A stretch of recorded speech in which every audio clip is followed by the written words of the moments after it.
নমস্কার। আশা করি আপনারা সবাই ভালো আছেন। সবাইকে অনেক অনেক আন্তরিক ভালোবাসা জানিয়ে শুরু করছি আজকের গল্প। আপনারা শুনছিলেন ধারাবাহিকভাবে বিভূতিভূষণ বন্দ্যোপাধ্যায়ের সেই কালজয়ী উপন্যাস অপরাজিত। গল্প পাঠে আপনাদের সঙ্গে আমি আছি পবিত্র। তো চলুন শোনা যাক আজকের গল্প অপরাজিত, পঞ্চম পরিচ্ছেদ। বাড়িতে অপু মায়ের সঙ্গে পরামর্শ করিল, কলিকাতায় যদি পড়িতে যায়, স্কলারশিপ না পাইলে কি কোনো সুবিধা হইবে? সর্বজয়া কখনো জীবনে কলিকাতা দেখে নাই, সে কিছুই জানে না। সে জানে পড়া তো অনেক হইয়াছে, আর পড়িবার দরকার কি? কিন্তু অপুর মনে কলেজে পড়িবার ইচ্ছা খুব প্রবল। কলেজে পড়িলে মানুষ বিদ্যার জাহাজ হয়, সবাই বলিবে কলেজের ছেলে। তাই মাকে বলিল, না যদি স্কলারশিপ পাই তাই বা কি মা, ও একরকম করে হয়ে যাবে। রমাপতি দা তো বলে কত গরিবের ছেলে নাকি কলকাতায় পড়ছে, গিয়ে একটু চেষ্টা করলেই নাকি সুবিধা হয়ে যাবে। ও আমি করে নেব মা। কলিকাতায় যাইবার পূর্বদিন রাত্রে আগ্রহে উত্তেজনায় তাহার ঘুম হইল না। মাথার মধ্যে যেন কেমন করে, বুকের মধ্যেও গলায় কি যেন আটকাইয়া গিয়াছে। সত্য সত্যই সে কাল এমন সময় কলিকাতায় বসিয়া আছে। কলিকাতায়, কলিকাতা সম্বন্ধে কত গল্প, কত কি সে শুনিয়াছে। অত বড় শহর নাকি আর নাই। কি অদ্ভুত কত জিনিস দেখিবার আছে। বড় বড় লাইব্রেরি আছে। সে শুনিয়াছে বই চাহিলেই সেইখানে বসিয়া পড়িতে দেয়। বিছানায় শুইয়া সারা রাত্রি ছটফট করিতে লাগিল। বাড়ির পিছনের তেঁতুল গাছের ডালপালা অন্ধকারকে আরো ঘন করিয়াছে। ভোর আর কিছুতেই হয় না।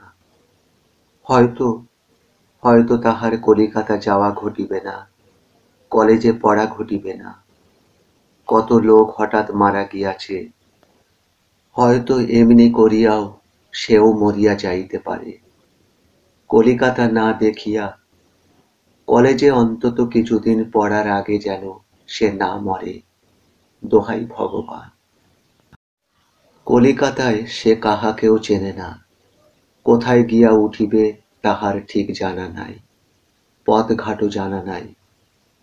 মাস কতক আগে দেবব্রত তাহাকে নিজের এক মেসোমশাইয়ের কলিকাতার ঠিকানা দিয়া বলিয়াছিল, দরকার হইলে এই ঠিকানায় গিয়া তাহার নাম করিলেই তিনি আদর করিয়া থাকিবার স্থান দিবেন। ট্রেনে উঠিবার সময় অপু সেই কাগজখানা বাহির করিয়া পকেটে রাখিল। রেলের পুরনো টাইম টেবিলের পেছন হইতে ছিঁড়িয়া লওয়া একখানা কলিকাতা শহরের নকশা তাহার টিনের তোরঙ্গটার মধ্যে অনেক দিন আগে থেকে ছিল।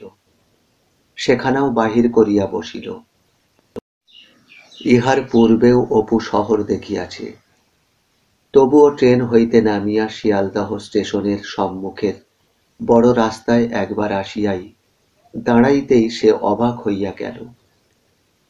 এরকম কাণ্ড সে কোথায় দেখিয়াছে? ইহার নাম ট্রাম গাড়ি? হ্যাঁ, আর এক রকমের গাড়ি নিঃশব্দে দৌড়াইয়া চলিয়াছে। অপু কখনো না দেখিলেও মনে মনে আন্দাজ করিল ইহার নাম মোটর গাড়ি। সে বিস্ময়ের সহিত দু একখানার দিকে চাহিয়া চাহিয়া দেখিতে লাগিল। স্টেশনের অফিস ঘরে সে মাথার উপর একটা কি চাকার মতো জিনিস বন বন বেগে ঘুরিতেছে দেখিল। আন্দাজ করিল উহাই ইলেকট্রিক পাখা। যে ঠিকানা বন্ধ দিয়াছিল তাহা খুঁজিয়া বাহির করা তাহার পক্ষে এক মুশকিলের ব্যাপার হইল। পকেটে রেলের টাইম টেবিলের মোড়ক হইতে সংগ্রহ করা কলিকাতার যে নকশা ছিল তাহা মিলাইয়া হ্যারিসন রোড খুঁজিয়া বাহির করিল। জিনিসপত্র তাহার এমন বেশি কিছু নহে। বগলে ছোট বিছানাটি ও ডান হাতে ভারী পুঁটুলিটা ঝুলাইয়া পথ চলিতে চলিতে সামনে পাওয়া গেল আমহার্স্ট স্ট্রিট। তাহার পর আরো খানিক ঘুরিয়া সে পঞ্চানন দাসের গলি বাহির করিল। অখিলবাবু সন্ধ্যার আগে আসিলেন। বেশ কালো নাদুস নুদুস চেহারা। অপুর পরিচয় ও উদ্দেশ্য শুনিয়া খুশি হইলেন ও খুব উৎসাহ দিলেন। ঝেঁকে ডাকাইয়া তখনই খাবার আনাইয়া অপুকে খাইতে দিলেন। সারাদিন খাওয়া হয় নাই জানিতে পারিয়া তিনি এত ব্যস্ত হইয়া উঠিলেন যে নিজে সন্ধ্যান্নিক করিবার জন্য আসনখানি মেষের ছাদে পাতিয়াও আহ্নিক করিতে ভুলিয়া গেলেন। সন্ধ্যার সময় সে মেষের ছাদে শুইয়া পড়িল। সারাদিন বেড়াইয়া বড় ক্লান্ত হইয়া পড়িয়াছে। সে তো কলিকাতায় আসিয়াছে, মিউজিয়াম, গড়ের মাঠ দেখিতে পাইবে তো? হ্যাঁ, বায়োস্কোপও দেখিবে। এখানে খুব বড় বায়োস্কোপ আছে সে জানে। তাহাদের দেওয়ানপুরের স্কুলে একবার একটা ভ্রমণকারী বায়োস্কোপের দল গিয়াছিল। তাহাতেই সে জানে বায়োস্কোপ কি অদ্ভুত দেখিতে। তবে এখানে নাকি বায়োস্কোপের গল্পের বই দেখায়। সেখানে তাহা ছিল না। রেলগাড়ি দৌড়াইতেছে, একটা লোক হাত পা নাড়িয়া মুখভঙ্গি করিয়া লোক হাসাইতেছে, এই সব। এখানে বায়োস্কোপে গল্পের বই দেখিতে চায়। অখিল বাবুকে জিজ্ঞাসা করিল, আচ্ছা, বায়োস্কোপ যেখানে হয় এখান থেকে কত দূর? অখিল বাবুর মেশে খাইয়া অপু ইহার উহার পরামর্শ মতো নানা স্থানে হাঁটাহাঁটি করিতে লাগিল। কোথাও বা থাকিবার জন্য, কোথাও বা ছেলে পড়াইবার সুবিধার জন্য, আবার কাহারো কাছে কলেজে বিনা বেতনে ভর্তি হইবার যোগাযোগের জন্য। এদিকে কলেজে ভর্তি হইবার সময়ও চলিয়া যায়। সঙ্গে যে কয়টা টাকা ছিল তাহা পকেটে লইয়া একদিন সে ভর্তি হইতে বাহির হইল। প্রেসিডেন্সি কলেজের দিকে সে ইচ্ছা করিয়াই ঘেঁষিল না। সেখানে সব দিকেই খরচ অত্যন্ত বেশি। মেট্রোপলিটন কলেজের গলির ভিতর, বিশেষত পুরনো ধরনের বলিয়া সেখানেও ভর্তি হইতে ইচ্ছা হইল না। মিশনারিদের কলেজ হইতে একদল ছেলে বাহির হইয়া সিটি কলেজে ভর্তি হইতে চলিয়াছিল। তাহাদের দলে মিশিয়া গিয়া কেরানির নিকট হইতে কাগজ চাহিয়া লইয়া নাম লিখিয়া ফেলিল। কিন্তু শেষ পর্যন্ত বাড়িটার গড়ন ও আকৃতি তাহার কাছে এত খারাপ ঠেকিল যে কাগজখানি ছিঁড়িয়া ফেলিয়া সে বাহিরে আসিয়া হাঁপ ছাড়িয়া বাঁচিল। অবশেষে রিপন কলেজের বাড়িখানা তাহার কাছে বেশ ভালো এবং উঁচু বলিয়া মনে হইল। ভর্তি হইয়া সে আরেকটি ছাত্রের সঙ্গে ক্লাসরুমগুলি দেখিতে গেল। দেখিল ক্লাসে ইলেকট্রিক পাখা। কি করিয়া খুলিতে হয় তাহার সঙ্গী দেখাইয়া দিল। সে খুশির সহিত তাহার নিচে খানিকক্ষণ বসিয়া রহিল। এত হাতের কাছে ইলেকট্রিক পাখা পাইয়া বারবার পাখা খুলিয়া বন্ধ করিয়া দেখিতে লাগিল। অখিল বাবুদের মেসে থাকা ও পড়াশোনা দুইয়ের ঘোর অসুবিধা। এক এক ঘরের মেঝেতে 3টি করে ট্রাঙ্ক, কতগুলি জুতার বাক্স, কালি বুরুষ, 3টি হুঁকা। ঘরে আর কোনো আসবাবপত্র নাই। রাত্রে ভালো আলো সব দিন জ্বলে না। ঘর দেখিয়া মনে হয় ইহার অধিবাসীগণের জীবনে মাত্র 2টি উদ্দেশ্য আছে, অফিসে চাকুরি করা এবং মেসে আসিয়া খাওয়া এবং ঘুমানো। এক এক ঘরে যে 3টি বাবু থাকেন, তাহারা 6টার সময় অফিস হইতে আসিয়া হাত মুখ ধুইয়া যে যাহার বিছানায় শুইয়া পড়িয়া চুপ করিয়া তামাক টানিতে থাকে। একটু আধটু গল্পগুজব যা হয় সেসব প্রায়ই অফিস সংক্রান্ত। আর তাহার পরেই আহার আদি সারিয়া নিদ্রা। অখিলবাবু কোথায় ছেলে পড়ান, অফিসের পর সেখান হইতে ফিরিতে দেরি হইয়া যায়। তিনিও সারাদিন খাটুনির পর মেসে আসিয়া শুইয়া পড়েন। অপু এরকম ঘরে এতগুলি লোকের সহিত এক বিছানায় কখনো শুইতে অভ্যস্ত নয়। রাত্রে তাহার যেন হাঁপ ধরে, ভালো ঘুম হয় না। কিন্তু অন্য কোথাও কোনো রকম সুবিধা না হইলে সে বা যাইবে কোথায়। তাহা ছাড়া অপুর আর একটা ভাবনা আছে মায়ের জন্য। স্কলারশিপ পাইলে সেই টাকা হইতে মাকে কিছু কিছু পাঠাইবার আশ্বাস সে আসিবার সময় দিয়া আসিয়াছে। কিন্তু কোথায় বা স্কলারশিপ, আর কোথায় বা কি? মায়ের এখন কিরূপে চলিতেছে, দিন যাওয়ার সঙ্গে সঙ্গে সেই ভাবনাটাই তাহার আরো প্রবল হইয়া উঠিল।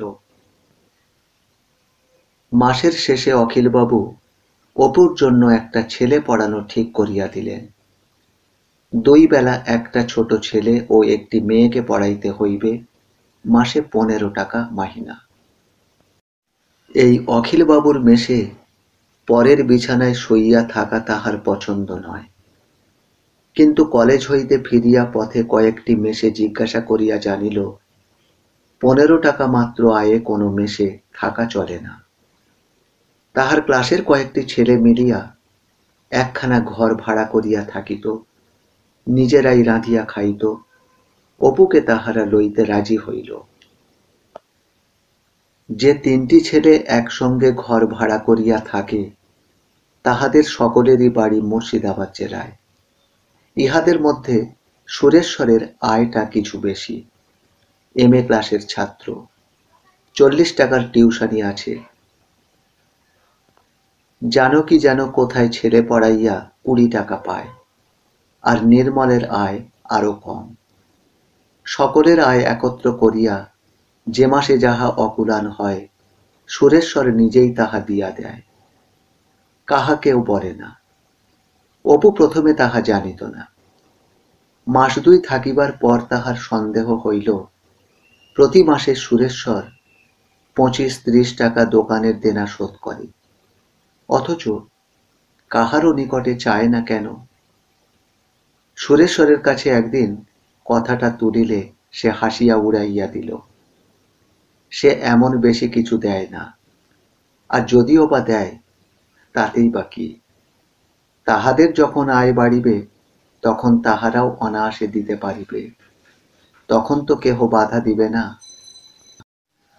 নির্মল রবি ঠাকুরের কবিতা আবৃত্তি করিতে করিতে ঘরে ঢুকিল। তাহার গায়ে খুব শক্তি, সুগঠিত মাংসপেশি, চওড়া বুক, তবে অপুর মতোই বয়স। হাতের ভিতর একটা কাগজের ঠোঙা দেখাইয়া বলিল, এই যে নতুন মটরশুঁটি, লঙ্কা দিয়ে ভেজে।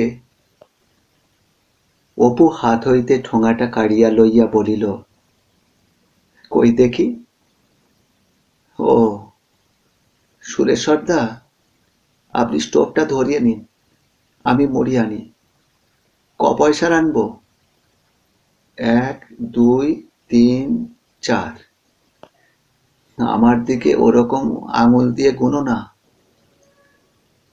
অপু হাসিয়া নির্মলের দিকে আঙুল দেখাইয়া বলিল,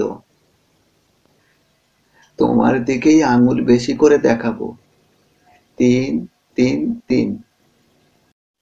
নির্মল তাহাকে ধরিতে যাইবার পূর্বে সে হাসিতে হাসিতে ছুটিয়া বাহির হইয়া গেল। সুরেশ্বর বলিল, তোমরা দেখেছ, এক রাশ বই এনেছে কলেজের লাইব্রেরি থেকে। এত পড়তে পারে, হ্যাঁ? মাই মমসেনের রোমের হিস্ট্রি 1 ভলুম। অপুর গলা মিষ্টি বলিয়া সন্ধ্যার পর সবাই গান গাইবার জন্য ধরে, কিন্তু পুরাতন লাজুকপনা তাহার এখনো যায় নাই। অনেক সাধ্য সাধনার পর 1টি বা 2টি গান গাহিয়া থাকে, আর কিছুতেই গাওয়ানো যায় না। কিন্তু রবি ঠাকুরের কবিতার সে বড় ভক্ত, নির্মলের চেয়েও। যখন কেহ ঘরে থাকে না, নির্জনে হাত পা নাড়িয়া আবৃত্তি করে, সন্ন্যাসী উপগুপ্ত মথুরাপুরীর প্রাচীনের তলে একদা ছিলেন সুপ্ত। ইতিহাসের অধ্যাপক মিস্টার বসুকে অপুর সবচেয়ে ভালো লাগে। সবদিন তাহার ক্লাস থাকে না, কলেজের পড়ায় কোনো উৎসাহ থাকে না সেদিন। কালো রিবন ঝোলানো পাঁচনে চশমা পরিয়া উজ্জ্বল চক্ষু মিস্টার বসু ক্লাসরুমে ঢুকিলেই সে নড়িয়া চড়িয়া সংযত হইয়া বসে, বক্তৃতার প্রত্যেক কথা মন দিয়া শোনে। এমএতে ফার্স্ট ক্লাস ফার্স্ট, অপুর ধারণায় মহাপণ্ডিত, গিবন বা মমসেন বা লর্ড ব্রাইস জাতীয়। মানব জাতির সমগ্র ইতিহাস, ইজিপ্ট, ব্যাবিলন, আসিরিয়া, ভারতবর্ষীয় ও সভ্যতার উত্থান পতনের কাহিনী তাহার মনশ্চক্ষুর সম্মুখে ছবির মতো পড়িয়া আছে। ইতিহাসের পরে লজিকের ঘণ্টা।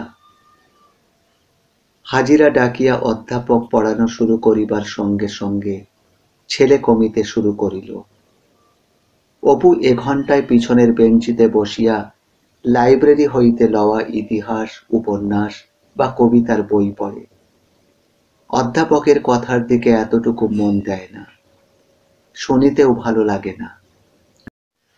সেদিন এক মনে অন্য বই পড়িতেছে। হঠাৎ অধ্যাপক তাহাকে লক্ষ্য করিয়া কি প্রশ্ন করিলেন। প্রশ্নটা সে শুনিতে পায় নাই, কিন্তু ক্লাস হঠাৎ নীরব হইয়া যাওয়াতেই তাহার চমক ভাঙিল। চাহিয়া দেখিল সকলেরই চোখ তাহার দিকে। সে উঠিয়া দাঁড়াইল। অধ্যাপক বলিলেন, তোমার হাতে ওখানা লজিকের বই? আগে না স্যার, প্যারাগ্রাফের গোল্ডেন ট্রেজারি। তা তোমাকে যদি আমার ঘন্টায় পার্সেন্টেজ না দিই, হ্যাঁ, পড়া শোনো না কেন? অপু চুপ করিয়া রহিল। অধ্যাপক তাহাতে বসিতে বলিয়া পুনরায় অধ্যাপনা আরম্ভ করিলেন। এমন সময়ে জানকী চিমটি কাটিয়া বলিল, কিরে, হলো তো? রোজ রোজ বলি লজিকের ঘন্টায় আমাদের সঙ্গে পালাতে, তা তো শোনা হয় না। আয়, চলে আয়। 150 ছেলের ক্লাস। পিছনের বেঞ্চের সামনের দরজাটি ছেলেরা ইচ্ছা করিয়া খুলিয়া রাখে পালাইবার সুবিধার জন্য। জানকী এদিক ওদিক চাহিয়া সুরুৎ করিয়া সরিয়া পড়িল। তাহার পরে বিরাজ। অপু ও মহাজনদের পথ ধরিল। নিচে আসিলে লাইব্রেরিয়ান বলিল, কি রায় মশাই, আমাদের পার্বণীটা কি পাবো না পাবো না? অপু খুব খুশি হয়। কে তাহাকে চিনিত 5 মাস আগে? এত বড় কলকাতা শহর, এত বড় কলেজ, এত ছেলে, এখানেও তাহাকে রায়মশাই বলিয়া খাতির করিতেছে, তাহার কাছে পার্বণী চাহিতেছে। সে হাসিয়া বলে, ও হো হো, কাল এনে দেব সত্যবাবু, আজ ভুলে গেছি। আপনি 1 ভলুম গিবন দেবেন কিন্তু আজ। উৎসাহে পড়িয়া গিবন বাড়ি লইয়া যায় বটে, কিন্তু ভালো লাগে না। এত খুঁটিনাটি বিরক্তকর বলিয়া মনে হয়। পরদিন সেখানা ফেরত দিয়া অন্য ইতিহাস লইয়া গেল। পূজার কিছু পূর্বে অপুদের বাসা উঠিয়া গেল। খরচে আয়ে অনেকদিন হইতেই কুলাইতেছিল না। সুরেশ্বরের ভালো টিউশনিটি হঠাৎ হাতছাড়া হইল। কে বাড়তি খরচ চালায়? নির্মল ও জানকী অন্য কোথাও চলিয়া গেল। সুরেশ্বর গিয়া মেসে উঠিল। অপুর যে মাসিক আয়, কলেজের মাহিনা দিয়া তাহা হইতে 12 টাকা বাঁচে। কিন্তু এই কলিকাতার শহরে 12 টাকায় কিছুতেই চলিতে পারে না। অপুর সে জ্ঞান এতদিনেও হয় নাই। সুতরাং সে ভাবিল 12 টাকাতেই চলিবে, খুব চলিবে। 12 টাকা কি কম টাকা? কিন্তু 12 টাকা আয়ও বেশি দিন রহিল না। একদিন পড়াইতে গিয়া শুনিল ছেলের শরীর খারাপ বলিয়া ডাক্তার হাওয়া বদলাইতে বলিয়াছে, সুতরাং এখন পড়াশোনা বন্ধ থাকিবে। 1 মাসের মাহিনা তাহারা বাড়তি দিয়া জবাব দিল। টাকা কয়টি পকেটে পড়িয়া সেইখান হইতে বাহির হইয়া অপু আকাশ পাতাল ভাবিতে ভাবিতে ফুটপাথ বাহিয়া চলিল। সুরেশ্বরের মেসে যে জিনিসপত্র রাখিয়া গিয়াছে সেইখানি গেস্ট চার্জ দিয়া খায়। রাত্রে মেসের বারান্দাতে শুইয়া থাকে। টাকা যাহা আছে মেসের দেনা মিটাইতে যাইবে। সামান্য কিছু হাতে থাকিতে পারে বটে, কিন্তু তাহার পর সুরেশ্বরের মেসে আসিয়া নিজের নামের একখানি পত্র ডাক বাক্সে দেখিল। হাতের লেখাটা সে চেনে না। খুলিয়া দেখিল চিঠিখানা মায়ের, কিন্তু অপরের হাতে লেখা। হাতে ব্যথা পাইয়া মা বড় কষ্ট পাইতেছেন। অপু কি 3টি টাকা পাঠাইতে পারে? মা তো কখনো কিছু চান না, মুখ বুজিয়া সকল দুঃখ সহ্য করেন। সেই বরং দেওয়ানপুরে থাকিতে নানা ছলছুতায় মাঝে মাঝে কত টাকা মায়ের নিকট হইতে লইয়াছে। হাতে না থাকিতেও তেলিবাড়ি হইতে চাহিয়া চিন্তিয়া মা জোগাড় করিয়া দিতেন। খুব কষ্ট না হইলে মা তো কখনো তাহাকে টাকার জন্য লেখে নাই। পকেটে হাত দিয়া টাকা বাহির করিয়া গুনিয়া দেখিল 27টি টাকা আছে। ওদিকে মেসের দেনা 15.5 টাকা, বাদে 11.5 টাকা থাকে। ভাবিল মাকে কত টাকা পাঠানো যায়। মনে মনে ভাবিল 3টে টাকা তো চেয়েছেন, বরং 10 টাকা পাঠিয়ে দিই। মনি অর্ডার পিয়ন যখন টাকা দিয়া যাবে, মা ভাববেন বুঝি 3 টাকা কিংবা হয়তো 2 টাকার মনি অর্ডার। জিজ্ঞাসা করবেন কত টাকা, আর পিয়ন যেই বলিবে 10 টাকা, মা তো অবাক হয়ে যাবেন। মাকে তাক লাগিয়ে দেব, ভারী মজা হবে। বাড়িতে গেলে মা শুধু সেই গল্পই দিন রাত করবেন। তাই অপ্রত্যাশিত টাকা প্রাপ্তিতে মায়ের আনন্দোজ্জ্বল মুখখানা কল্পনা করিয়া অপু ভারী খুশি হইল। বউবাজার পোস্ট অফিস হইতে টাকা পাঠাইয়া দিয়া সে ভাবিল, বেশ হলো, কেউ কখনো তো মাকে 10 টাকার মনি অর্ডার একসঙ্গে পাঠায়নি। মা পেয়ে খুব খুশি হবেন। আমার তো এখনো 1.5 টাকা রইল, তারপর একটা কিছু ঠিক হয়ে যাবে। কলেজের একটি ছেলের সঙ্গে তাহার খুব বন্ধুত্ব হইয়াছে। সেও গরিব ছাত্র, ঢাকা জেলায় বাড়ি, নাম প্রণব মুখার্জি। খুব লম্বা গৌরবর্ণ দোহারা চেহারা, বুদ্ধি প্রজ্জ্বল দৃষ্টি। কলেজ লাইব্রেরিতে একসঙ্গে বসিয়া বই পড়িতে পড়িতে দুইজনের আলাপ। এমন সব বই দুইজনে লইয়া যায় যাহা সাধারণ ছাত্রেরা পড়ে না, নামও জানে না। ফার্স্ট ইয়ারের ছেলেকে মমসেন লইতে দেখিয়া প্রণব তাহার দিকে আকৃষ্ট হয়। তারপর ক্রমে বন্ধুত্বে আলাপ পরিণত হইয়াছে। অপু শীঘ্রই বুঝিতে পারিল যে প্রণবের পড়াশোনা তাহার অপেক্ষা অনেক বেশি। অনেক গ্রন্থকারের নামও সে কখনো শোনে নাই, যেমন নিটশে, এমারসন, তুর্গেনিভ, ব্রেস্টেড। প্রণবের কথায় সে ইহাদের বই পড়িতে আরম্ভ করিল।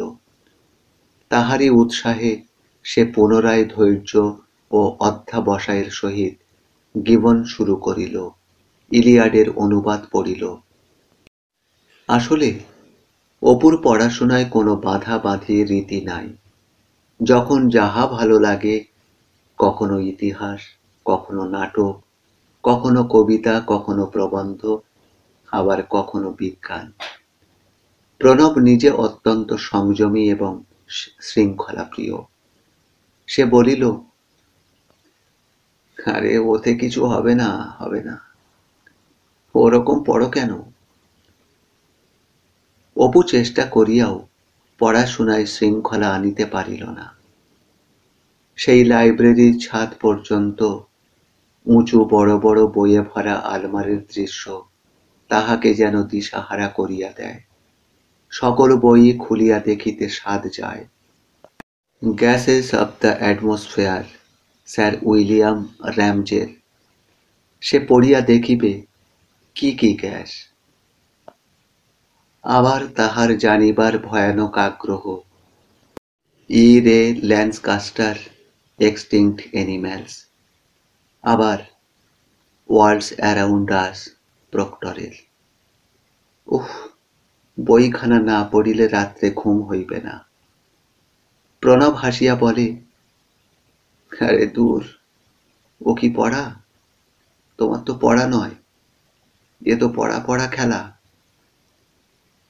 এত বড় লাইব্রেরি, এত বই, নক্ষত্র জগৎ শুরু করিয়া পৃথিবীর জীবজগৎ, উদ্ভিদ জগৎ, আণুবীক্ষণিক, প্রাণীকুল, সকল ইতিহাস, সব সংক্রান্ত বই।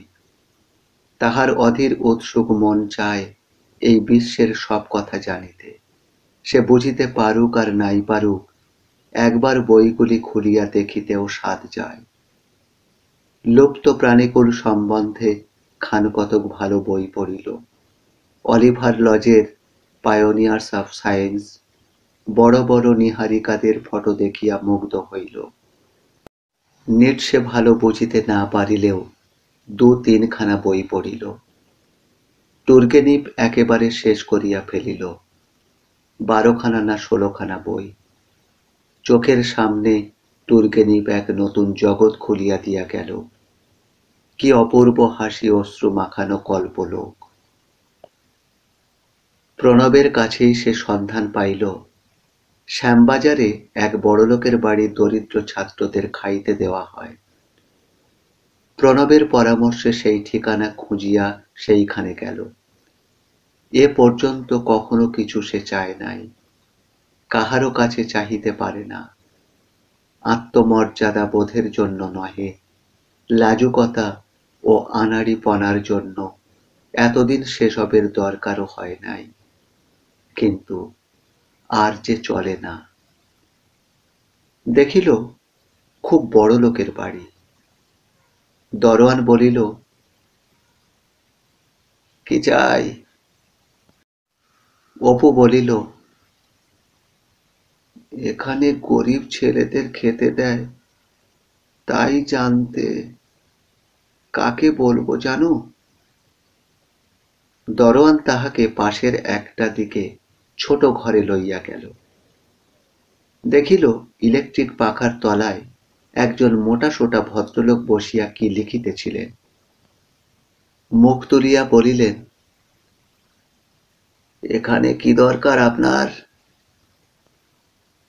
অপু সাহস সঞ্চয় করিয়া বলিল, এখানে কি পুয়ার স্টুডেন্টদের খেতে দেওয়া হয়? তাই আমি। আপনি দরখাস্ত করেছিলেন? কিসের দরখাস্ত অপু জানে না। মাফ করবেন, গল্প পাঠ ভালো লাগলে এখনই সাবস্ক্রাইব করুন এবং আপনার প্রিয়জনকে শেয়ার করুন। জুন মাসে দরখাস্ত করতে হয়, বুঝলেন? আমাদের নাম্বার লিমিটেড কিনা, এখন আর খালি নেই, আবার সেই আসছে বছর। তাছাড়া আমরা ভাবছি ওটা উঠিয়ে দেব। এস্টেট রিসিভারের হাতে যাচ্ছে তো, ওসব আর সুবিধা হবে না। ফিরিবার সময় গেটের বাহিরে আসিয়া অপুর মনে বড় কষ্ট হইল। কেননা কখনো সে তো কাহারও নিকট কিছু চাহে নাই, আর চাহিয়া বিমুখ হইবার দুঃখ কখনো ভোগ করে নাই। তাই তাহার চোখে প্রায় জল আসিয়া পড়িল। পকেটে মাত্র আনা 2 পয়সা অবশিষ্ট আছে। এই বিশাল কলিকাতা শহরে তাহাই শেষ অবলম্বন। কাহাকেই বা সে এখানে চেনে, আর কাহার কাছে যাইবে? অখিলবাবুর মেসে 2 মাস সে প্রথম খাইয়াছে, সেখানে যাইতে লজ্জা করে। সুরেশ্বরের নিজেরই চলে না, আর তাহার উপর সে কখনো জুলুম করিতে পারিবে না। তারপর আরো কয়েকটি দিন কাটিয়া গেল। কোনোদিন সুরেশ্বরের মেসে একবেলা খাইয়া, কোনোদিন বা জানকীর কাছে কাটাইয়া চলিতেছিল। একদিন সারাদিন না খাইবার পর সে নিরুপায় হইয়া অখিলবাবুর মেসে সন্ধ্যার পর গেল। অখিলবাবু অনেকদিন পর তাহাকে পাইয়া খুশি হইলেন। রাত্রে খাওয়া দাওয়ার পর অনেকক্ষণ গল্প গুজব করিলেন। কিন্তু বলি বলি করিয়াও অপু নিজের দুর্দশার কথা অখিলবাবুকে বলিতে পারিল না। তাহা হইলে হয়তো তিনি তাহাকে ছাড়িবেন না, সেইখানে থাকিতে বাধ্য করিবেন, আর সে জুলুম করা হয় অনর্থক। কিন্তু এদিকে আর চলে না। এক জায়গায় বই, এক জায়গায় বিছানা, কোথায় কখন রাত কাটাইবে কিছুরই ঠিক নাই। ইহাতে পড়াশোনাও হয় না, অথচ পরীক্ষাও নিকটবর্তী। না খাইয়াই বা কয়দিন চলে। অখিলবাবুর মেস হইতে ফিরিবার পথে একটা খুব বড় বাড়ি পড়ে। ফটকের কাছে মোটর গাড়ি দাঁড়াইয়া আছে। অপু ভাবিল, এই বাড়ির লোকে যদি ইচ্ছা করে তবে এখনই তাহার কলিকাতার থাকিবার ব্যবস্থা করিয়া দিতে পারে। কিন্তু সাহস করিয়া যদি সে বলিতে পারে তবে হয়তো এখনই হয়। ভাবিল, একবার সে বলিয়া দেখিবে। কোথাও কিছু সুবিধা না হইলে তাহাকে বাধ্য হইয়া পড়াশোনা ছাড়িয়া দিয়া আবার দেশে ফিরিতে হইবে। এই লাইব্রেরি, এত বই, বন্ধু বান্ধব, কলেজ সব ফেলিয়া হয়তো মনসা পোতায় গিয়া আবার পুরাতন জীবনের পুনরাবৃত্তি করিতে হইবে। পড়াশোনা তাহার কাছে একটা রোমান্স, একটা অজানা বিচিত্র জগৎ, দিনে দিনে চোখের সামনে খুলিয়া যাওয়া। ইহাকে সে চায়, ইহাই এতদিন সে চাহিয়া আসিয়াছে। কলেজ হইতে বাহির হইয়া চাকুরি, অর্থোপার্জন, এসব কথা সে কোনোদিন ভাবে নাই। তাহার মাথার মধ্যে কোনোদিন এসব সাংসারিক কথা ঢোকে নাই। সে চায় এই অজানার রোমান্স, এই বিচিত্র ভাবধারার সহিত আরো ঘনিষ্ঠ সংস্পর্শ। প্রাচীন দিনের জগৎ, অধুনা লুপ্ত অতিকায় প্রাণীদল, বিশাল শূন্যের দৃশ্য, সেই অদৃশ্য নক্ষত্ররাজি, ফরাসি বিদ্রোহ, নানা কথা। এই সব ছাড়িয়া শালগ্রাম হাতে মনসা পোতার বাড়ি বাড়ি ঠাকুর পূজা। অপুর মনে হইল, এই রকমই বড় বাড়ি আছে লীলাদের, কলিকাতারই কোনো জায়গায়। অনেকদিন আগে লীলা তাহাকে বলিয়াছিল কলিকাতায় তাহাদের বাড়িতে থাকিয়া পড়িতে, কিন্তু সে ঠিকানা জানে না। কোথাতে লীলাদের বাড়ি, আর কেই বা এখানে তাহাকে বলিয়া দিবে? তাহা ছাড়া সেসব আজ 6 বৎসরের কথা হইয়া গেল। এতদিন কি আর লীলা তাহার কথা মনে রাখিয়াছে? হয়তো কোন কালে ভুলিয়া গিয়াছে। অপু মনে মনে ভাবিল, ঠিকানা জানলে কি আর আমি সেখানে যেতে পারতাম, না গিয়ে কিছু বলতে পারতাম? সে আমার কাজ নয়। তার উপর এই অবস্থায়, দূর, তা কখনো হয়? তাছাড়া লীলার বিয়েটাও হয়তো হয়ে গিয়েছে এতদিনে, শ্বশুর বাড়ি চলে গিয়েছে। সেসব কি আর আজকের কথা? একদিন ক্লাসে জানকী একটা সুবিধার কথা বলিল। সে ঝামাপুকুরে কোন ঠাকুর বাড়িতে রাত্রে খায়। সকালে কোথায় ছেলে পড়াইয়া একবেলা তাহাদের সেখানে খায়। সম্প্রতি সে বোনের বিবাহে বাড়ি যাইতেছে। ফিরিয়া না আসা পর্যন্ত অপু রাত্রে রাজবাড়িতে তাহার বদলে খাইতে পারে। বাড়ি যাইবার পূর্বে ঠাকুর বাড়ির সেবায়েতকে বলিয়া কহিয়া সে ব্যবস্থা সব করিয়া যাইবে এখন। অপু কি রাজি আছে? রাজি। হাতে স্বর্গ পাওয়া নিতান্ত গল্প কথা নয় তাহা হইলে। যাহা হোক, ঠাকুরবাড়ির খাওয়া নিতান্ত মন্দ নয়। অপুর কাছে তাহা খুব ভালো লাগে। আলো চালের ভাত, টক, আবার কোনো কোনো দিন ভোগের পায়েসও পাওয়া যায়। তবে মাছ মাংসের সম্পর্ক নাই, একেবারেই নিরামিষ। কিন্তু এ তো আর দুবেলা নয়, শুধুমাত্র রাত্রে। দিনমানটাতে বড় কষ্ট হয়। 2 পয়সার মুড়ি ও কলের জল, তবুও তো পেটটা ভরে। কলেজ হইতে বাহির হইয়া বৈকালে তাহার এত ক্ষুধা পায় যে গা ঝিমঝিম করে। পেটে যেন এক ঝাঁক বলতা হুল ফোটাইতেছে।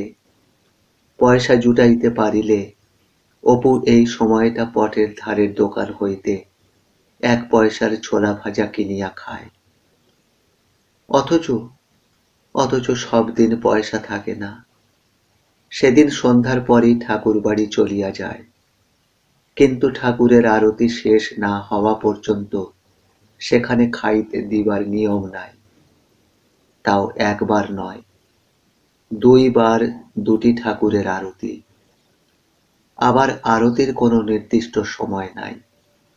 সেবায়েত ঠাকুরের মর্জি ও সুবিধা মতো রাত 8টাতেও হয়, 9টাতেও হয়, আবার 10টাতেও হয়। আবার এক দিন সন্ধ্যার পরেই হয়। কলেজে যাইতে সেদিন মুরারি বলিল, সিসিবি এর ক্লাসে কেউ যেও না, আমরা সব স্ট্রাইক করেছি। অপু বিস্ময়ের সুরে বলিল, কেন, কি করেছে সিসিবি? করেনি কিছু, তবে পড়া জিজ্ঞেস করবে বলেছে রোমের হিস্ট্রির। আরে 1 পাতাও তো পড়িনি, না পারলে বকুনি কিরকম দেবে জানো তো? গজেন বলিল, আমার তো আরো মুশকিল রে, রোমের হিস্ট্রির বই যে আমি কিনিনি। মনমতো আগে সেন্ট জেভিয়ারে পড়িত। সে বিলাতি নাচের ভঙ্গিতে হাত লম্বা করিয়া বার কয়েক পাক খাইয়া একটা ইংরাজি গানের চরণ বার 2 গাহিল। অপু বলিল, কিন্তু পার্সেন্টেজ যাবে যে। প্রতুল বলিল, হ্যাঁ, ভারী একদিনের পার্সেন্টেজ। তা আমি ক্লাসের নাম প্রেজেন্ট করেও তো পালিয়ে আসতে পারি, সে তো আর তুমি পারবে না। খুব পারি। পারবো না বা কেন? না না, সে তোমার কাজ নয়, তোমার কাজ নয়। সিসিবির চোখটা ভারী আমরা বলে তাই একদিন সর্ষে ফুল দেখি, আর তুমি আসতে পারবে পালিয়ে? এক্ষুনি সবাই দাঁড়িয়ে দেখো আমি পারি কিনা। কিন্তু যদি পারি খাওয়াতে হবে বলে দিলাম। অপু উৎসাহে সিঁড়ি ভাঙিয়া উপরে উঠিয়া গেল। গজেন বলিল, এই, ওকে আবার এসব শেখাচ্ছিস কেন? শেখাচ্ছি মানে? ভাজা মাছখানা উল্টে খেতে জানে না, ভারী সাধু। মুরারি বলিল, না না, তোমরা জানো না, অপূর্ব ভারী পিওর স্পিরিট। সেদিন, হ্যাঁ হ্যাঁ, জানি জানি, ওরকম সুন্দর চেহারা থাকলে আমাদের কত সার্টিফিকেট আসতো। এই যে বাবা, বঙ্কিমবাবু কি আর সাধে সুন্দর মুখের গুণ গেয়ে গেয়েছেন? কি বাজে বকছিস প্রতুল, দিন দিন ভারী ইতর হয়ে উঠছিস কিন্তু। প্রিন্সিপালের গাড়ি কলেজের সামনে আসিয়া লাগাতে যে যেদিকে সুবিধা পাইল সরিয়া পড়িল। মিস্টার বসুর ক্লাসে নামটা প্রেজেন্ট করিয়াই আজ অপু পলাইবার পথ খুঁজিতে লাগিল। দেখিল বাম দিকের দরজাটা একদম খোলা, আর প্রফেসরের চোখ অন্যদিকে। সুযোগ খুঁজিতে খুঁজিতে প্রফেসরের চোখ আবার তাহার দিকে পড়িল। কাজেই খানিকক্ষণ ভালো মানুষের মতো নিরীহ মুখে বসিয়া থাকিতে বাধ্য হইল। আর মনে মনে ভাবিল, এইবার একবার অন্যদিকে চোখ পড়িলেই হয়। কিন্তু হঠাৎ প্রফেসর তাহাকেই প্রশ্ন করিলেন, ওয়াজ মেরিয়াস জাস্টিফাইড ইন হিজ অ্যাকশন? সর্বনাশ! মেরিয়াসকে! একদিনও সে যে রোমের ইতিহাসের লেকচার শোনে নাই। উত্তর না পাইয়া প্রফেসর অন্য একটা প্রশ্ন করিলেন। বলিলেন, what do you think of সালোয়াস? অপু বিপন্ন মুখে কড়িকাঠের দিকে চোখ তুলিয়া দাঁড়াইয়া রহিল। এদিকে রাস্কেল মণিলালটা মুখে কাপড় গুঁজিয়া খিলখিল করিয়া হাসিতেছে। প্রফেসর বিরক্ত হইয়া অন্যদিকে মুখ ফিরাইলেন। You you, there you behind the pillar. এইবার মণিলালের পালা। সে থামের আড়ালে সরিয়া বসিবার বৃথা চেষ্টা হইতে বিরত হইয়া উঠিয়া দাঁড়াইল। দেখা গেল সুল্লা বা মেরিশাসের সম্বন্ধে অপুর সহিত তাহার মতের কোনো পার্থক্য নাই, সমানে নির্বিকার। মতিলালের দুর্গতিতে অপু খুব খুশি হইয়া পাশের ছেলেকে আঙুলের খোঁচা দিয়া ফিসফিস করিয়া বলিল, রাইটলি সার্ভড। ভারী হাসি হচ্ছিল। আরে চুপ চুপ, এখনই আবার এই দিকে যাইবে সিসিবি কথা শুনলে। এবার আমি সোজা। পিছন হইতে নৃপেন ব্যস্ত স্বরে বলিল, এইবার আমায় জিজ্ঞেস করবে রে? ডেটটা দে না ভাই, শিগগির করে, শিগগির।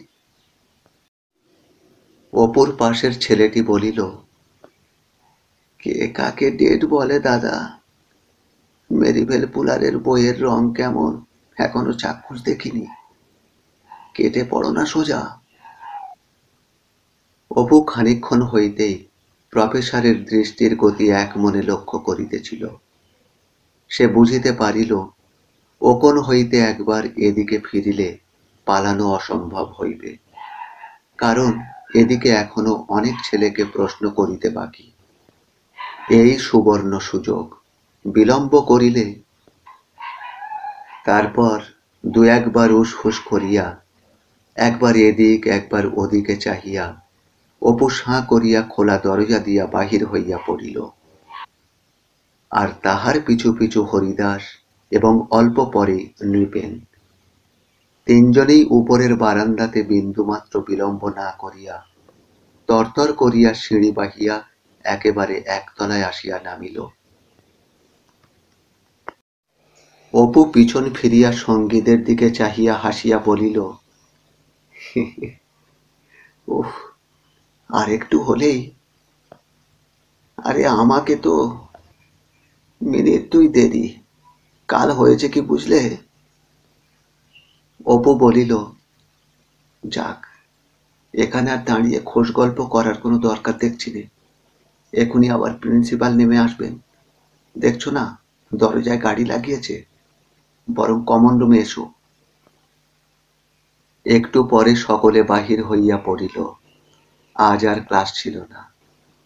আর কে গ্রাহ্য করে বুড়ো সিসিবি ও তাহার রোমের ইতিহাসের যত বাজে প্রশ্ন। অপু কিন্তু কিছু নিরাশ হইল।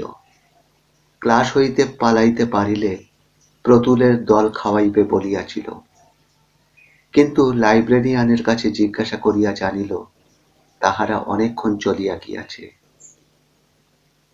কোন সকালে 2 পয়সার মুড়ি ও একটা ফুলুরি খাইয়া বাহির হইয়াছে। পেট যেন দাউ দাউ করিয়া চলিতেছিল। কিছু খাইতে পারিলে হইত। ক্লাসে এতক্ষণ বেশ ছিল, বেশ বুঝিতে পারে নাই। বাহিরে আসিয়া ক্ষুধার যন্ত্রণায় প্রবল হইয়া উঠিল। এদিকে পকেটে একটাও পয়সা নাই। সে ভাবিল, ওরা আচ্ছা তো, বললে খাওয়াবো, তাই তো আমি পালাতে গেলাম। নিজেরা এদিকে সরে পড়েছে কোন কালে। হ্যাঁ, এখনই কিছু খেলে তবু রাত অবধি থাকা যেত। আজ তো সোমবার, 8টার মধ্যেই আরতি হয়ে যাবে। উফ, যা খিদে পেয়েছে। আজ তাহলে এই পর্যন্ত। পরবর্তী অংশ নিয়ে ফিরবো খুব তাড়াতাড়ি। ভালো লাগলে এখনই সাবস্ক্রাইব করে বেল আইকনটি ক্লিক করে রাখুন। আর কেমন লাগলো অবশ্যই মতামত জানান। ভালো থাকবেন, সবাইকে ভালো রাখবেন। নমস্কার।